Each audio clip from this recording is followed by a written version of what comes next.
Hey everybody, hope everybody's doing good. I apologize, I know it's loud, it's really windy today and the wind turbines are up above my head going full steam. So I'll try to talk loud, hopefully everybody can hear me. But as you can already tell, where my sawmill once sat, it's now been disassembled, taken apart.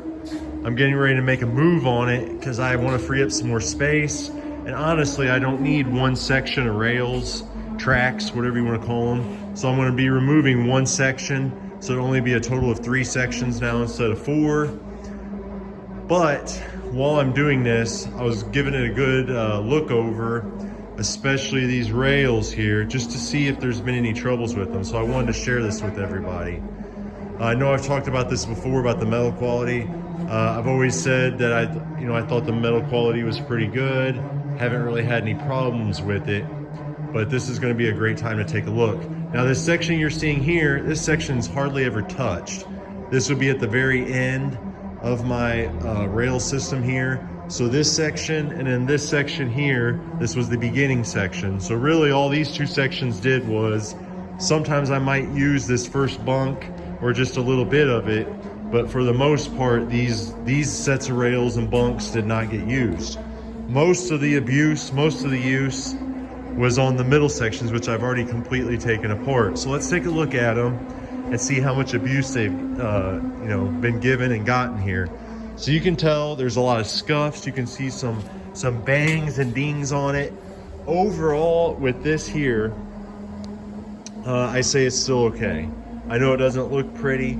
You got some bends there. This is probably the worst out of everything right here. So if you had if you had a log that needed to be sitting right here on this very end for whatever reason, I think it would deflect down a little bit. So, what causes this? Overloading causes it. Dropping a log on it causes it. You can't really say, and I hate to say this, but you can't say it's cheap metal because they put a weight limit on it. And if you really look at that weight limit, it's not that hard to exceed it, to be honest with you. So the bunks overall, I mean, I still consider them all fully usable, good condition. I really won't have to do anything to modify them. Like this, the worst ones out of these here, I just won't use whenever I put it back together, and I'll save them as my spares or if I really have to use them on the ends. Now these pieces here, I've always complained about these. I'm gonna be putting some washers in there. These lobes tend to, one side tends to kind of get some, wearing on it, and then it wants to slip past it. So I'm gonna try to do some things to fix that up. I did have one of them that actually, this little tab here broke off of it, but nothing too much to complain about on those as well.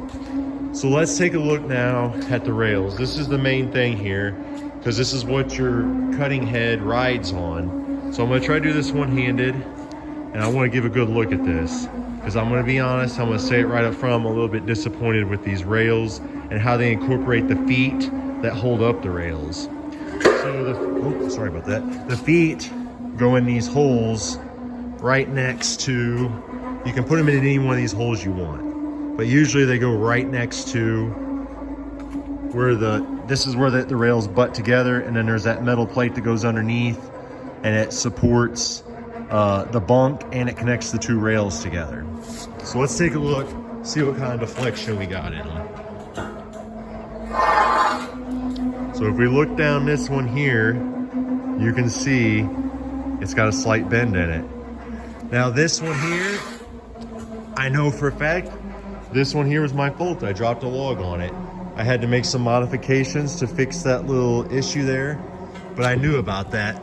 Now this one here, same thing. It looks almost perfectly straight till you get to the very end down there, and then it's got a little crook in it. It's kind of a reoccurring theme. Now, let's look at this one. Now this one I was unaware of, and you can see it zigs and zags in a couple different places. So this one here is the worst one. Now, obviously, the manufacturer would say that's from overloading. I never dropped anything hard on this one as far as I know. I never did anything that was, in my mind, noticeable to cause that.